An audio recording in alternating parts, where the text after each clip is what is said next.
bisedën e paralajmëruar më herët. Do të diskutojmë sa përket zhvillimeve në kuvendin e Kosovës, për dështim i konstituimit të kuvendit, e për të diskutuar në lidhje me këtë çështje, në lidhje të drejt për drejt, me ne kemi avokatin Ardian Bajraktarin. Kurse po ashtu në lidhje direkt do kemi edhe Florim Shefqetin, i njëjti po ashtu është avokat, Ardian Bajraktari po ashtu dikur ka qenë edhe sekretar në Ministrinë e Drejtësisë, për çka është e njohur shumë mirë me zhvillimet brenda institucioneve të Kosovës. Përshëndetje. Grazie, faleminderit për ftesën. Zoti Bajraktari, pse Albulina Haxhiu nuk po është figura, themi kështu, që duhet të merr votat e mjaftueshme për të qenë kryetare e kuvendit. Pam një deklaratë të saj teksa po hynte në kuvendin e Kosovës, duke thënë me ironi, nuk po flasë, mandej po më thojnë për qarse. Nuk e di, ndoshta është pak vonë në këtë pikpamje, megjithatë aktualisht deri në këtë fazë të procesit zonin Haxhiu nuk e kemi parë në pozita të cilat natyrisht që duhet të reflektonte pikpamje ndryshme nga që është thënë, mirë po në bindjen time më tepër kemi të bëjmë me qëndrimet të subjekteve politike, të cilat natyrisht që tash gradualisht e kanë futur kuvendin në një blokadë, e cila është refleksion i mungesës së vullnetit të subjekteve politike përkatësisht të zgjedhura të popullit për të tejkaluar këtë situatë. Në këtë drejtim, për të satën herë po përpiqemi që në rast se kuvendi po shkon në një proces të njëjtë, nëse paku të gjejmë diçka risi përshikuese në mënyrë që edhe ne të mos jemi aq bezdisës sa deputetët. Në këtë drejtim është relevante të thuhet se gjykimi i gjykatës kushtetuese i vitit 2014, rasti që njihet me FRO 119, e thekson që aktualisht, sipas kësaj pikpamje, se po përmenden zgjedhjet. Duhet me pas parasysh faktin që gjykata kushtetuese, duke interpretuar kushtetutën e pikën 126 të gjykimit që ju referova më përpara, ka thënë që në asnjë dispozitë kushtetuese nuk përcaktohet ose nuk theksohet që mos zgjedhja e kryetarit të kuvendit nënkupton shkumin në zgjedhje. Çka nënkupton që deputetët e kuvendit të Republikës së Kosovës duhet të gjejnë modalitete në drejtim të tejkalimit të kësaj situate për faktin se aktualisht as në zgjedhje nuk mund të shkohet pa konstituimin e kuvendit, pa zgjedhjen e kryetarit dhe të nënkryetarëve. Po, në anën tjetër, zoti Shefqeti, sipas jush, pse lëvizja vendvendose po insiston që Albulina Haxhiu të jetë kryeparlamentare, duke pas parasysh që prap nuk po arrin që të marrë më shumë se 57 vota? Ashtu siç e tha zotri Bajraktari, këtu kemi dy momentume. Momentumin të cilin nuk e rregullon as kushtetuta në 66-82, por as rregullorja për punën e kuvendit. Kishim lutë që të hapësh kamerën edhe një herë, meqense se nuk kemi pamje. Isha të lashe për shkak që jam po, pa merak. Tu kemi dy momentume të cilat lidhen me faktin se kushtetuta në 66-82 nuk e ka përcaktuar në mënyrë strikte se çka ndodh nëse kandidati i propozuar nuk plotson, nuk merr numrin e votave të mjaftueshme, siç është dhënë drejta e propozimit nga partia e cila ka shumicën e ulësave në kuvend. Rrjedhimisht rezultati i kësaj në rastin konkret vetëvendosës i lejon mundësinë, kushtimisht mundësinë sepse s'ka detyrim kushtetues dhe ligjor, në kuptim të një dispozite të caktuar e cila do ta detyronte të propozonte tjetër kandidat apo të sigurohej që ky propozim të kalojë tek partitë e tjera. Ajo që për ne ka rëndësi, në 66 i kushtetutës e përcakton të gjithë procedurën prej konstituimit të kuvendit, zgjedhjes kryetarit deri në formimin e qeverisë që përcakton afate. Por nuk ka përcaktuar afate prej zgjedhjes deri në konstituim të kuvendit. Prandaj ajo që tha zotri Bajraktari që nuk ka bazë ligjore as kushtetuese që vendi të dërgohet në zgjedhje, sepse askund nuk thotë që duhet të shkohet në zgjedhje në këtë situatë caktuar dhe përndryshe për dërgimin e vendit në zgjedhje duhet të shpërbëhet kuvendi, cili kuvendi cili nuk është konstituar në kuptimin e zgjedhjes së kryetarit.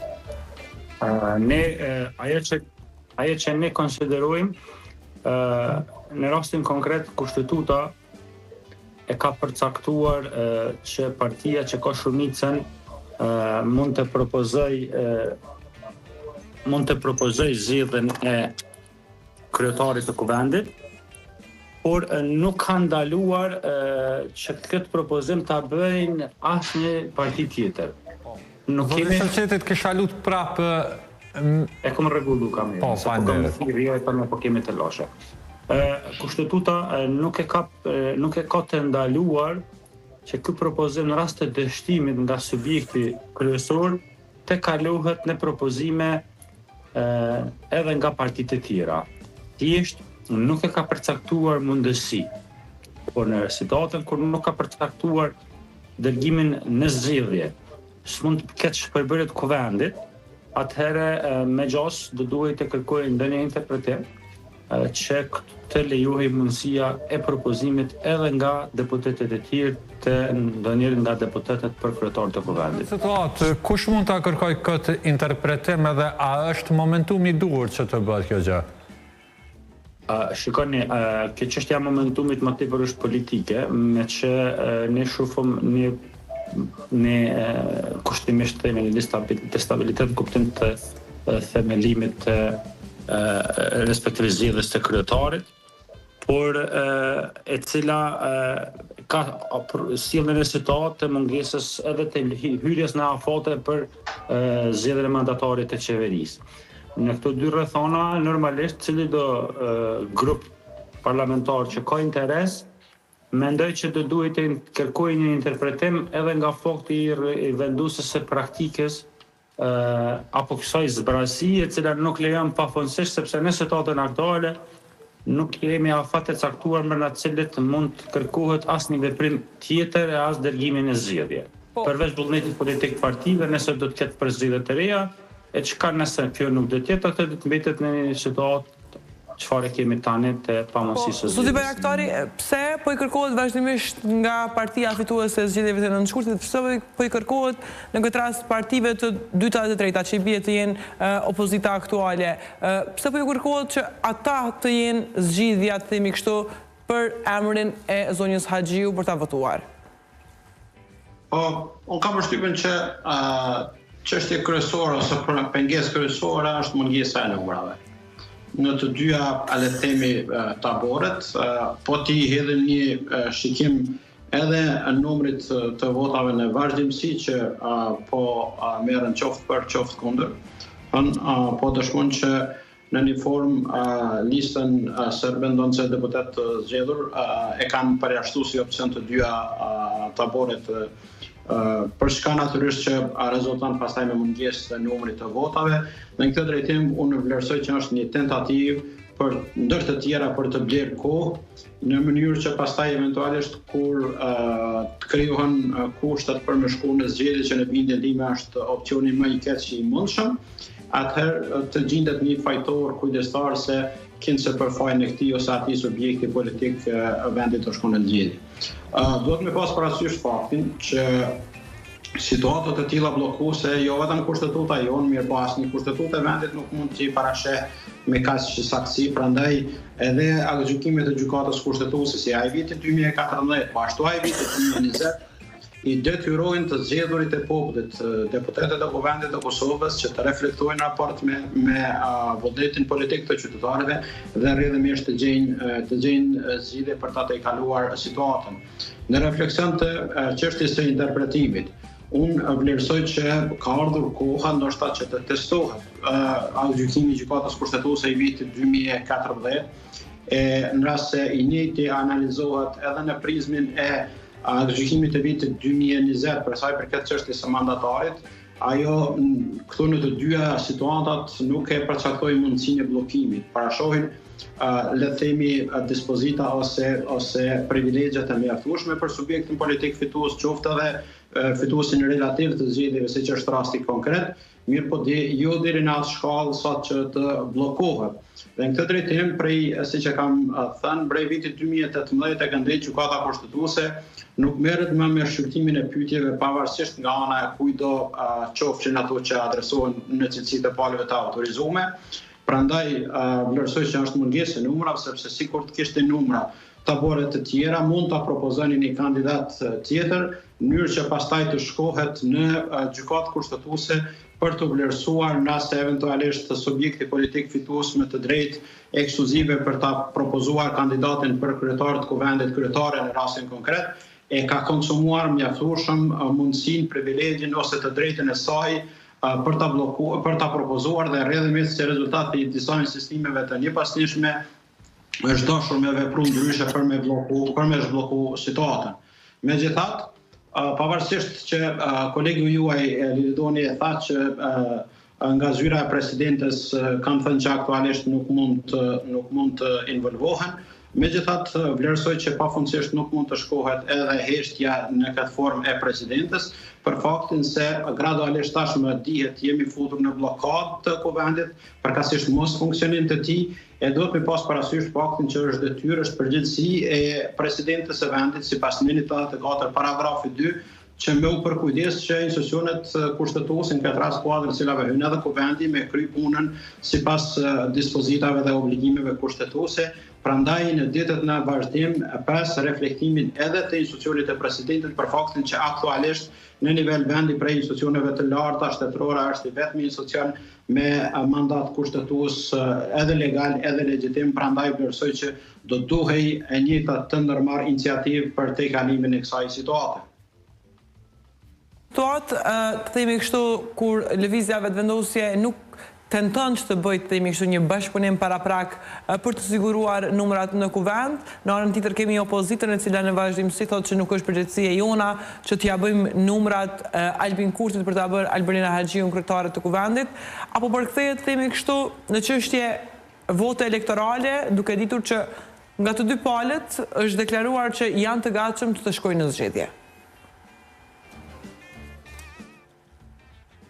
Nuk di, në rast se ishte për mua. Po zoti Bayraktari, për juve ishte pyetja. Unë vlerësoj që pikërisht, domethënë, kjo është njëra prej arsyeve, për faktin se tashme subjektet e kanë kuptuar dy taboret le themi që nuk kanë numrat e mjaftueshëm dhe e shohin në horizont çështjen e zgjedhjeve. Natyrisht në bindjen time nuk është opcion i duhur, është detyrë, është përgjegjësia të gjithë të zgjedhurve të popullit që ta tejkalojnë këtë situatë, mirë po natyrisht duhet me pas parasysh që përgjegjësia ndahet proporcionalisht me numrin e votave, me përqindjen dhe rrjedhimisht përgjegjësia kryesore në këtë drejtim i takon subjektit politik fitues për faktin se janë dy mundësi, kur i kesh numrat siç kanë qenë në vitin 2021, natyrisht që ka mundur kushdo të propozohet. Mirë po, duke qenë se tashmë nuk janë numrat e mjaftueshëm, atëherë natyrisht që duhet reflektim. Fakti që zonja Haxhiu, siç e kam thënë besoj në studio bashkërisht me juve, është gruaja më e votuar në këtë legjislaturë, atë e bën me legjitimitet të plot në cilësitë e deputetës. Mirë po natyrisht që numri aq i madh i votave të marrur nga ana e qytetarëve, përveç se nuk është kusht për të zgjedhur dikush kryetar, natyrisht që është i pamjaftueshëm për faktin se duhet së paku 61 numra me i pas në mënyrë që me u konsideruar suksesshëm zgjedhje. Prandaj është detyrë, është përgjegjësi e subjektit politik fitues që të gjejë alternativa të siguroj numrin e votave qoftë për kandidatën e propozuar ose të gjendet një kandidat tjetër në mënyrë që pastaj të ecë tutje. Të kundërtën natyrisht që do të shkohet me këtë standard. As më tepër, domethënë nuk po vrehet edhe në horizont që ka ndonjë reflektim, se sikur të kishte ndonjë lëvizje të numrave nga seanca në seancë, atëherë edhe mund të shpresonim që mund të ketë në një thejkalim. Mirë po, fakti që së paku në raport me numrin e votave për e kemi një standard prej herës së parë, atë natyrisht që e determinon nevojën dhe domosdoshmërinë që të ketë reflektim në lidhje me këtë çështje. Në anën tjetër, zotëri Shevqeti duke pas parasysh që gjykata kushtetuese më nuk mirret me pyetjet, nuk jep interpretim. Në anën tjetër i bie që kjo blokadë të vazhdoj, partia më e madhe ka hapësirën që prapë të propozoj të njëjtin emër për krye parlamentar. A duhet në këtë moment që të përfshihet edhe presidentja? Që të mirët një interpretim prej dikujt se si të dilet nga kjo blokad politike? Shikoni, unë konsideroj që këtu nuk është problemi një emërit nga partia fituese, sepse me atë sa ne kemi po, cili do emër që propozohet nga një subjekt tjetër, në rastin nga partia e parë, apo në cili do rrallë zgjedhjeve nga parti tjera që mund të jenë të parat, partitë të tjera nuk e mbështesin nëse s'kan koalicion qeverisës, që është logjik politike zgjedhore. Dhe kjo nuk në kupton që mund zgjidhet kushdo që propozohet. Prandaj mund kemi një situatë në dhimbësi të pamundësisë së konstruimit të kuvendit në mungesë të numrave, në mungesë të një koalicioni qeverisës. Ajo që për mua paraqet situatë të Neni 11 rregullores, i cili përcakton që kryesuesi i instancës konstitutive kërkon nga subjekti politik më i madh propozimin e kandidatit, por nuk përcakton se sa herë. Dhe një interpretimi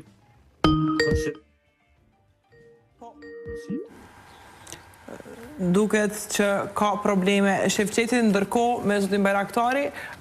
Zotin Bayraktari, flasim pak, ndoshta jashtë asaj se çfarë po ndodh në kuvendin e Kosovës, nëse mund të kemi prap lidhjen me Shevqetin, nuk e di, nëse është gjithçka në rregull apo jo. Duket se interneti po na pengon shpeshherë, apo jo Kushtrem? Po na pengon shpeshherë, në ndërkohë që ashtu siç po kemi edhe ndërprerje me internetin, kemi edhe ndërprerjet me kuvendin, jemi mësuar me këto ndërprerje. Duket se kemi Shevqetin.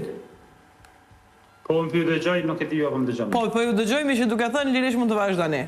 Po, Neni 11 paragrafi 2 rregullores për punën e kuvendit kërkon që kryesuesi të kërkojë nga partia që ka shumicën të propozoj kandidatin për kryetar të kuvendit.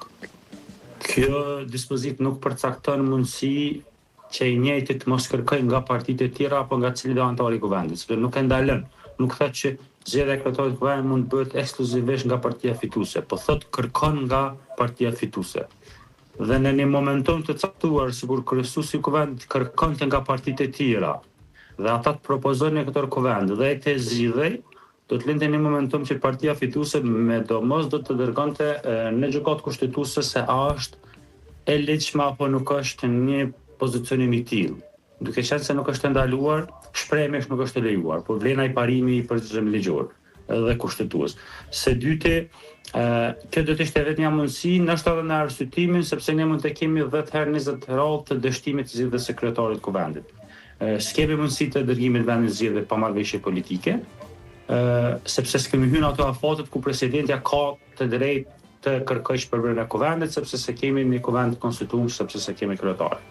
Që megjithëse edhe këtë nuk mund ta presim me që kryesuesi për nga mosha, pavarësisht që ndihmë se ti i cila vjen nga një parti tjetër, të kërkojnë nga ndonjë parti tjetër që të propozojë. Prandaj, realisht në këtë situatë mundësia ndoshta edhe përdoret nga partitë në mënyrë presionit për ndonjë marrëveshje të krijimit të koalicioneve qeverise edhe përdarje të pozicioneve në qeveri. Kush do të ta bëjë këtë presion tek partitë politike? Ndërkombëtarët po i shohim që nuk kanë në fakt ndonjë interes ose nuk janë duke bërë të paktën publikisht ndonjë presion mbi partinë fituese apo opozitën. Ishte deklarata të përgjithshme nga përfaqësues të shtetit të tjera që kërkonin që kuvend respekt qeveria të konstituohet sa të zgjidhet sa më shpejt. Që një formë ka qenë, se me thona, indicet fillestare. Megjithatë, unë konsideroj që në rastin konkret, duke qenë se sipas rregullit partia e parë ka të drejtën edhe për caktimin mandatarit, me që sa rrihet zgjedhja e kryetarit të kuvendit, nuk kuptohet që s'ka koalicion as për qeveri, dhe kjo normalisht përdoret nga ana që shumicës. Së dyti, sikur në secilën rrethon opozita të votojë një kryetar të kuvendit, atëherë prapë do të vinë në situatën nëse nuk do të bëheshin numrat për qeverin nga ona pozite e partisë fituese, prapë në këtë situatë do të kalon të rrolla tek partia e dytë. Edhe kjo do të duhet të ishte një lloj kushtimisht përgjegjësie opozitës së kaluar, sepse ka një momentum për të arritur kryesisht formimin e qeverisë në radhë se partia kryesore dështon. Po, zoti Shefqeti, zoti Bayraktari, nuk na ka mbetur asgjë më shumë, post që të shpresojmë që krejt kjo katrahur të zgjidhet të dielën, në rast se jo të dielën, të martën e pas 48 orëve. Faleminderit që për kontributin tuaj. Faleminderit.